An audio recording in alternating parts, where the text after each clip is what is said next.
SportZnTouring, and today I'm going to give you a full rundown of the specs on my R8 GT Spyder. I've just picked the car up from what I call the Lair, which is actually GQ car storage, and they provide an amazing service where they look after the car for me. Every time I bring the car in, it gets a maintenance wash before it goes underneath a soft cover in a locked away storage area. They put it on a trickle charger just to keep the battery in good condition. But let's go and take a closer look at the car and talk through the full specifications on this specific R8 GT Spyder.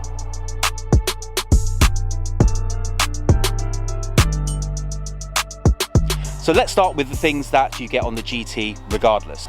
Now, powering this machine is the 560 PS or 552 horsepower in old money, 5.2 litre V10. Now, all of the R8 GTs came with these front carbon fibre canards, as well as the front splitter, also in carbon fibre.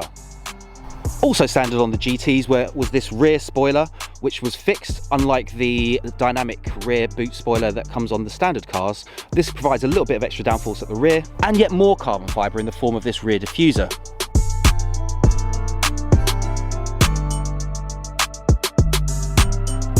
Now, beyond the Aero, there was also extensive weight saving done to this car. It's about 85 kilos lighter than the standard Spyder, so it comes in at about the same weight as the standard coupe. Now, of course, the coupe version of this is 100 kilos lighter than that again, but for me personally, I really just liked the design and appearance of the Spyder, and I've always had this notion of having a top-down supercar where you can hear the exhaust and, I don't know, just have that experience. And obviously, the coupe will probably be a slightly better handling car and accelerate by, you know, a couple of hundredths of a second faster because it's a little lighter, but for me, the Spyder was an absolute must.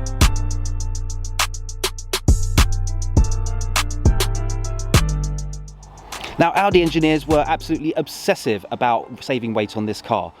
Even the front windscreen is made of a thinner glass to save weight. The window in the rear hatch are made of a strong, lightweight polycarbonate. And on the body panels, where they've used aluminium, these are even thinner than the standard car. Now, underneath the skin, this car has an aluminium space frame, and the engine frame itself is made of an ultra-lightweight magnesium. And the use of carbon fibre to reduce weight on this car isn't just in the visible areas, it's also in less visible areas, including the rear bumper and the top hatch. Just about every part of this car has had weight trimmed off of it.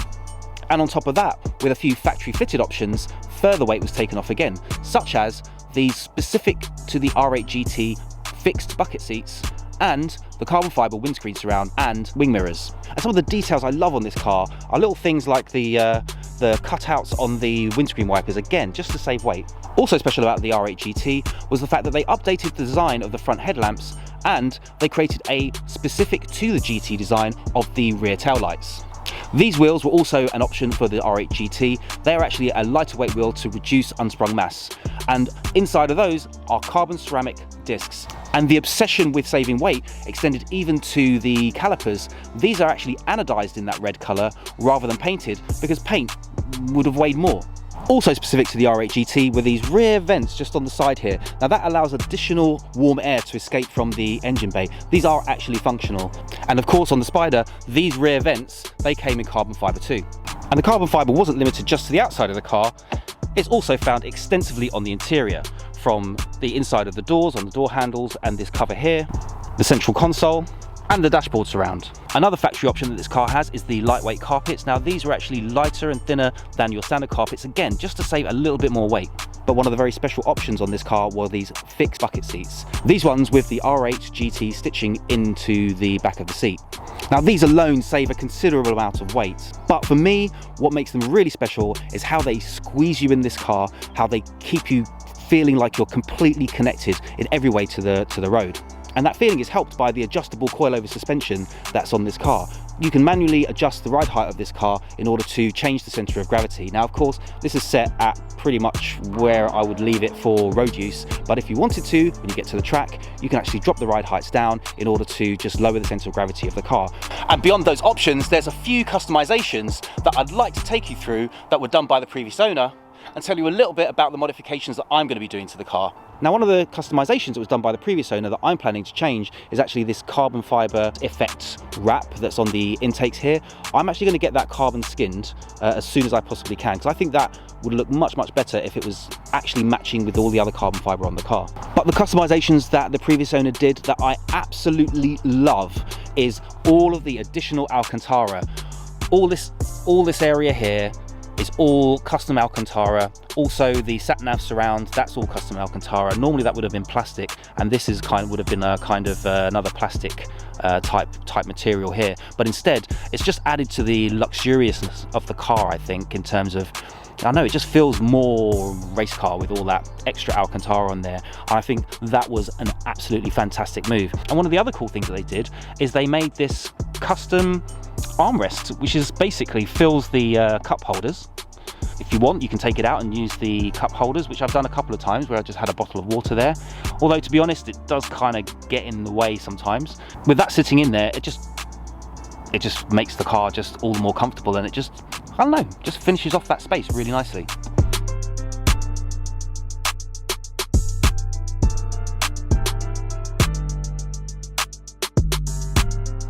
And one of my favourite modifications that the previous owner has done to this car is this exhaust.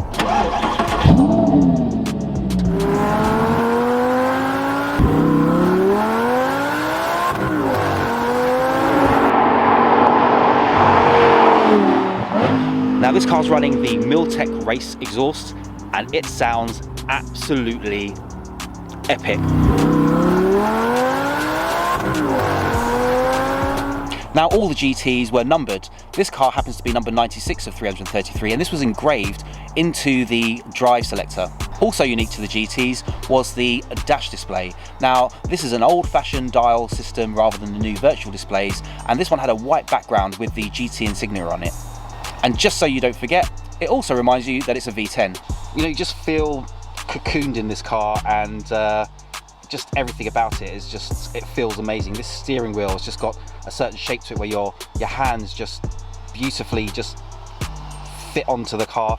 It's got an amazing sense of kind of comfort and grip because of the Alcantara. Now, of course, Alcantara doesn't tend to wear very well, so at some point I'm guessing this is probably going to need to be retrimmed. But for me, there's something about the sort of wearing of Alcantara that, I don't know, it just makes the car seem driven. So that's enough talking about the car. Let's jump in and take her for a drive.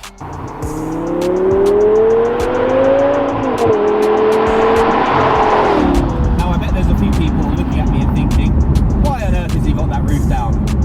And they're probably thinking, oh, what an idiot. But honestly, I actually don't care.